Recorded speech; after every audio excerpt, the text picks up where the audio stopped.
Hello, how's it going? This video is going to be on my experience from the KCGT Main Tournament as a competitor. These are the people who were qualified to play in the event, and I was qualified because I got top 100 in the preliminary event. And then these people were given a round 1 win going into the grand tournament. It was 6 rounds, with the place to aim for being top 16. To guarantee a top 16 spot, you would need 5 wins and 1 loss. Winning all 6 will obviously get you in, and a couple of people on 4 wins will make it as well. My final score was 4 wins, so there's a small chance I can make it in. At the time of me recording this video, the standings are not yet published. The tournament flow itself had a few hiccups, like duels not starting. These issues were dealt with quite fast though. Some other people playing did have more severe situations, but I can't really speak on their behalf without knowing more. I think the main thing for improvement would be the format we played in. And when I say format, I'm referring to the tournament formats, not the decks, the meta, that sort of thing. Drawing really bad hands and your opponent drawing really good hands is always going to be a part of card games, it's RNG, it's going to be there. But when you play so few rounds in best of 1, it heavily influences who does well and who doesn't. The difference being that in a KC Cup or a tournament with best of 3, RNG is going to be much less of a deciding factor. This is because when an event has many games, luck is going to have much less influence on who does well and who doesn't.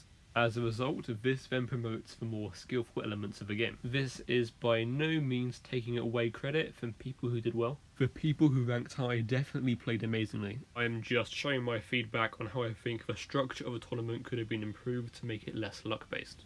I had fun in the event, and I am thankful that I had the opportunity to play in it.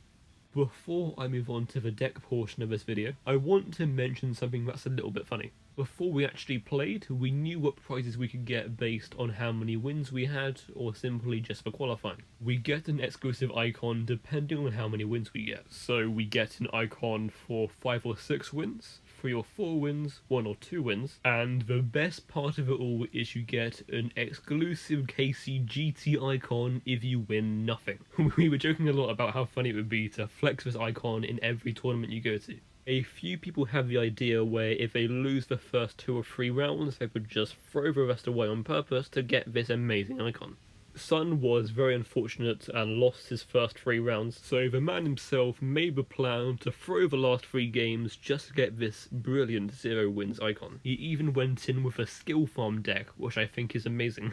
However, one of Sun's opponents disconnected. This means that Sun did not get 0 wins. Nobody in the entire tournament got 0 wins. And there you have it, the 0 wins KCGT icon is officially the rarest icon in Yugioh Duel Links. The deck I chose to play for this weekend was Invoked Neos. Invoked Neos is an expensive deck just from its core, but you can make it cheaper by playing different traps. This here is a list of my recommendations. I play a lot of traps because I feel like the deck can sometimes be weak if it does not draw any. Cosmic Cyclone is really good, especially with Switcheroo, however I do not play free because I think drawing a trap card is way more important.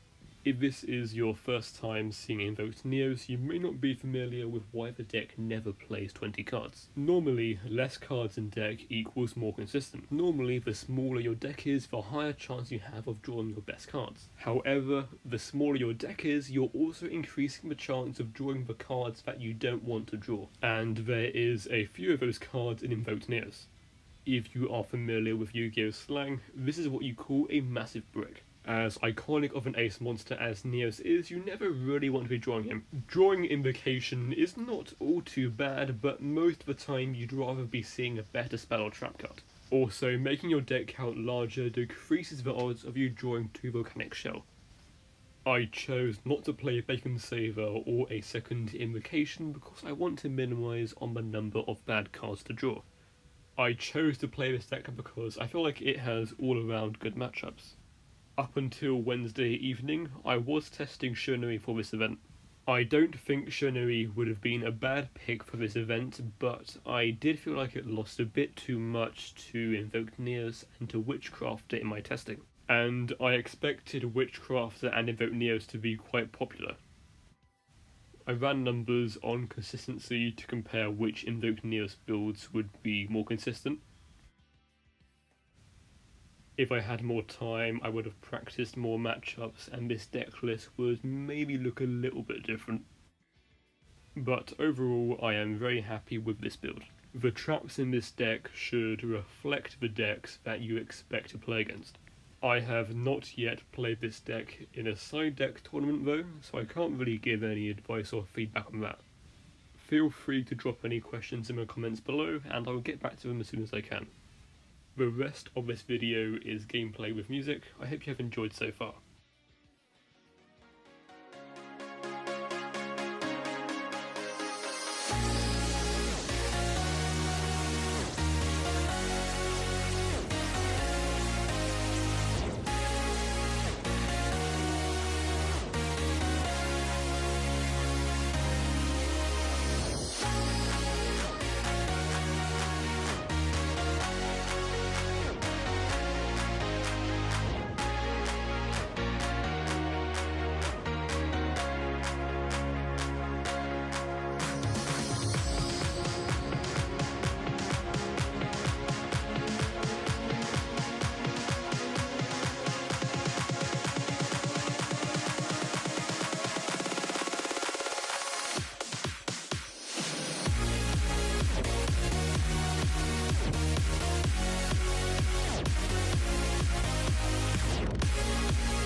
Get you one more time.